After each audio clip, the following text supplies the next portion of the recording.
দেশের দক্ষিণ উপকূল বিধ্বস্ত করে দুর্বল হয়ে স্থল নিম্নচাপে পরিণত হয়েছে ঘূর্ণিঝড় রিমাল।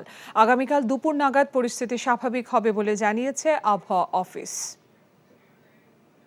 খেপুপাড়াতে 111 কিলোমিটার পার আওয়ার বাতাসের গতি রেকর্ড করেছি। 203 রেকর্ড করা হয়েছে চট্টগ্রামে, সর্বোচ্চ বৃষ্টিপাত 203, আর কুতুবদিয়ায় 125 মিলিমিটার।